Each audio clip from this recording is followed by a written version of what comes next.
अब हम बात कर रहे हैं प्रैक्टिकल सम की। पहला क्वेश्चन दे रही हूँ मैं आपको ये वाला, जहाँ पे बैलेंस शीट से कुछ एक एक्सट्रैक्ट निकाले गए हैं, कुछ एक अमाउंट्स निकाले गए हैं और हमें फर्स्ट स्टेप 1, मैंने आपको बोला था कि ऑपरेटिंग के अंदर हमें 3 स्टेप्स में जाना है।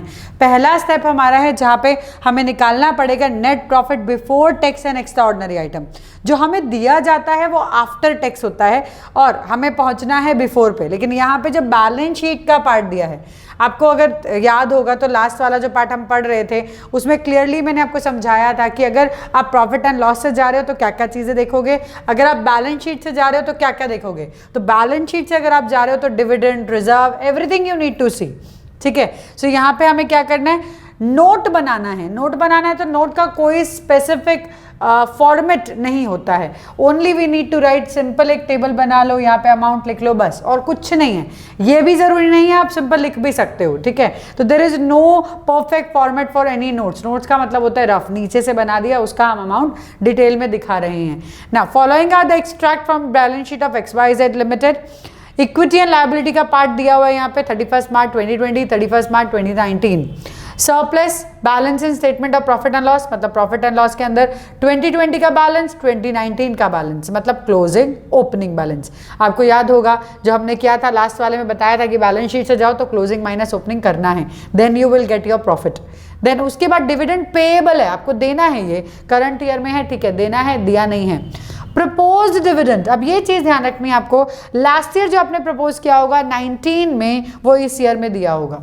जो 2020 में आप प्रपोज कर रहे हो वो नेक्स्ट ईयर दोगे, you'll keep aside money, but again यहाँ पे वो नेक्स्ट ईयर में जाएगा। हम बात कर रहे हैं अभी जो हमारा चल रहा है 31 मार्च 2020 का चल रहा है, इस साल में कितने पैसे हमारे अकाउंट में से डेबिट हुए जिन्हें हम वापस ऐड करना चाहते हैं। So that we have to find out net profit before tax and extra ordinary item. यहाँ पे कोई एक्स्ट्रा ऑर्डिनरी आइटम नहीं दी गई है, ना ही कुछ ऐसा इंश्योरेंस आपको मिला है जो अलग हो, ना ही कुछ आपको पेमेंट देनी पड़ रही है, कोई एक्सीडेंट हुआ है, कुछ भी है एक्स्ट्रा ऐसा कुछ जो अलग हो गया, बिजनेस से रिलेटेड नहीं है, ऐसा कुछ भी नहीं है। तो एक्स्ट्रा ऑर्डिनरी आइटम नहीं दी गई हैं। चलो एक बार सॉल्व करते हैं इसको, बहुत ईजी है, टेंशन मतलब बहुत ईजी है। देखो this is the closing balance, ये ओपनिंग बैलेंस है, इसको हम लिखेंगे कैसे, सी सरप्लस, सेम का सेम उठा के लिखना है, कुछ अलग नहीं है।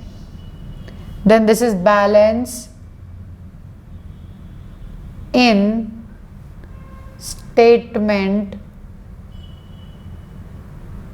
statement of profit and loss। ठीक है, तो यहाँ पे दिया हुआ है इसका क्लोजिंग बैलेंस, इस तरीके से क्लोजिंग आप लिख सकते हो। यहाँ पे लिखा क्लोजिंग कितना है 8 lakh less opening balance. Opening balance कितना है हमारा 5। ठीक है, ये हमको लेस करना है, विल गेट आवर प्रॉफिट कि इस साल का हमारा प्रॉफिट कितना हो गया, that is 3 lakh. Net amount आ गया हमारा यहाँ पे। अब डिविडेंड से रिलेटेड कौन सा डिविडेंड माइनस करें, ये पेएबल है, ये पेड नहीं है, तो इसका मतलब इसको नहीं लेना है हमको। अगेन ये हम 2020 में पे करेंगे, आगे फॉर द ईयर 31 मार्च 2020 में पे करेंगे, तो डिक्लेयर्ड है, प्रपोज्ड है, तो आगे पेमेंट होगा। डिक्लेयर करते हैं बाद में पेमेंट करते हैं, तो ये डिक्लेयर हुआ होगा 2019 में और उसे हमें पे करना है अभी, ये हमने पे किया होगा। तो ये वाली चीज़ को हमें ऐड करना पड़ेगा। यहाँ पे लिखेंगे हम ऐड डिविडेंड पेड या पेबल, जो भी आप लिख सकते हो, जो आपने पेड किया होगा लास्ट ईयर का अमाउंट जो 19 में हमने डिक्लेयर किया होगा वो इस साल हमने पे किया होगा, इसीलिए ये 3 लाख को हम यहाँ पे लेंगे। 3 लाख को हमने ऐड किया यहाँ पे and we got our amount that is 6 lakh. ये 6 लाख क्या है हमारा, this 6 lakh is our answer. क्या है, हमें निकालना क्या था आंसर में, profit before tax and extra ordinary item. तो ये मेरा क्या है, this is profit before tax and extra ordinary items. Okay, तो ये हमने निकाल लिया अपना आंसर, ये मेरा आंसर आ चुका है। This is way we will go with step 1। Step 1 में डिविडेंड कुछ है, डिविडेंड ध्यान रखना लास्ट ईयर डिक्लेयर किया था, ये साल दिया होगा वो वाला ऐड करना है। Dividend paid, interim dividend paid, कुछ एक्स्ट्रा डिविडेंड आपने पे कर दिया है, प्रेफरेंस का है तो वो भी ऐड कर दो, इक्विटी का है तो वो भी ऐड कर दो, रिजर्व में कोई ट्रांसफर किया है वो ऐड कर दो, प्रोविजन फॉर टैक्स वाला part if you remember last में हमने प्रोविजन फॉर टैक्स वाला पार्ट किया था, don't worry, dividend propose dividend से रिलेटेड या फिर प्रोविजन फॉर टैक्स से रिलेटेड हम अकाउंट्स भी बनाएंगे, हम उससे रिलेटेड देखेंगे कि मेड कैसे निकालते हैं, पेड कैसे निकालते हैं, फिर उसके अमाउंट्स को हम कैसे यहाँ पे डालकर आंसर निकालते हैं। This is a quite easy one, but बताना था कि कैसे क्लोजिंग से ओपनिंग माइनस करके आपका अमाउंट आएगा, कैसे कौन सा वाला डिविडेंड पिक करना है वो आपको समझना है कि कौन सा आपने ये साल में पे किया होगा, that you need to add, क्योंकि वो फाइनेंसिंग एक्टिविटी है, वो हम फाइनेंसिंग में ले जाएंगे, इसलिए हम इसको वापस ऐड कर रहे हैं अपने मेन प्रॉफिट पे आने के लिए। ये इनडायरेक्ट वे है टू गेट योर प्रॉफिट, ठीक है। सो एक बार देख लो अच्छे से, कोई प्रॉब्लम आती है कोई बात नहीं, दोबारा से देखो, बहुत सारे सम सॉल्व करेंगे और सम सॉल्व करेंगे, प्रैक्टिस से सब क्लियर हो जाता है, डोंट वरी। अब एक और सम सेम स्टेप 1 ही निकालना है, net profit before tax and extra ordinary item ही निकालना है, बट आइटम्स हमें थोड़ी ज़्यादा दी हुई हैं। इक्विटी शेयर कैपिटल दिया हुआ है, प्रेफरेंस शेयर कैपिटल दिया हुआ है, सरप्लस दिया है, statement of profit and loss में डिविडेंड पेएबल दिया है, जो देना है दिया नहीं है, प्रपोज डिविडेंड बताया है 2019 का, 2020 का, देन इंटरम डिविडेंड भी पे किया है एक्स्ट्रा कंपनी ने इन द ईयर 2019 50,000 रुपीज़। अब हमें निकालना है वापस net profit before tax and extra ordinary item. तो सबसे पहली चीज़ हम क्या करेंगे, पहले तो नोट टू अकाउंट बनाना है, यहाँ पे नोट्स ही बनाने हैं, तो अगेन मैंने बोला था उसमें कोई परफेक्ट फॉर्मेट नहीं है, तो आप क्या करो यहाँ पे सिंपल इस तरीके से एक लाइन बना लो, आराम से लिख सकते हो। चलिए सबसे पहले हमें सरप्लस लिखना पड़ेगा, surplus, see this balance in statement, balance in statement, ये सेम ही चीज लेने हैं हमें, ऑफ प्रॉफिट एंड लॉस, ठीक है। प्रॉफिट एंड लॉस का बैलेंस दिया हुआ है, यहां पे हम लिखेंगे closing balance as we did in the last one, closing लिखना है, फिर less opening, closing less opening. तो क्लोजिंग बैलेंस कितना है, 2020 का बैलेंस होगा क्लोजिंग, 2019 का बैलेंस होगा opening. So here it is 4,50,000 and down the line this is 2,50,000। क्या करना है हमें, इसे माइनस करना है, will get our profit 2 lakh. यहाँ तक तो सेम ही रहने वाला है हर क्वेश्चन में, कुछ अलग नहीं, कुछ ज़्यादा नहीं, कुछ कम नहीं। अब आ जाते हैं नेक्स्ट पार्ट पे, डिविडेंड पे।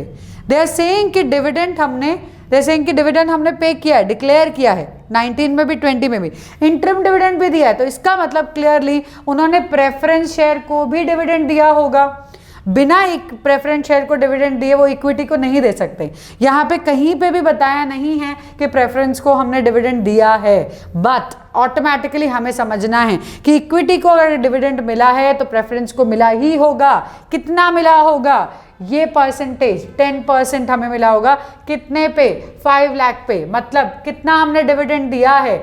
यहाँ पे हम ऐड करेंगे, क्या ऐड करेंगे, डिविडेंड ऐड करेंगे प्रेफरेंस शेयर का, ठीक है। तो डिविडेंड हम डालते हैं, कितना पे किया है हमने, डिविडेंड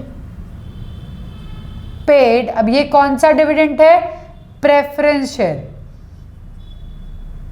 ये प्रेफरेंस शेयर वाला डिविडेंड है, इक्विटी वाला नहीं, प्रेफरेंस शेयर वाला। 5 लाख का 10% obviously, not this one, not this amount, this amount, क्योंकि 2019 का अमाउंट दोनों सेम है, 19 के अमाउंट पे देते हैं हम, 20 के नहीं, वो तो डिक्लेयर करते हैं, वो बाद में जाता है, 19 के अमाउंट पे। तो 5 लाख का 10% कितना हुआ, 50,000। तो हमने ये 50,000 प्रेफरेंस शेयर को दिया होगा, हम वापस उसको ऐड कर रहे हैं जो हमने डिविडेंड दिया होगा। सेम वे जो ये डिविडेंड हमने इंटरम दिया है, जो इंटरम डिविडेंड दिया है ये 50,000 इक्विटी शेयर को, ये भी हम वापस ऐड करेंगे, क्योंकि ये फाइनेंसिंग एक्टिविटी है। प्रॉफिट को हम रिवर्स में लेके जा रहे हैं कि जो फाइनेंसिंग, इन्वेस्टिंग कुछ भी है उसको वापस से उल्टा करो, ताकि हम अपने मेन कोर बिजनेस की एक्टिविटी के प्रॉफिट पे पहुंच पाए। तो स्टेप 1 क्या है कि जो एक्स्ट्रा डिविडेंड्स, रिजर्व्स आपने डाले हैं उनको हटाकर पहले प्रॉफिट आप net profit before tax and extra ordinary item पे पहुंचो, दैट इज इंपॉर्टेंट, ठीक है।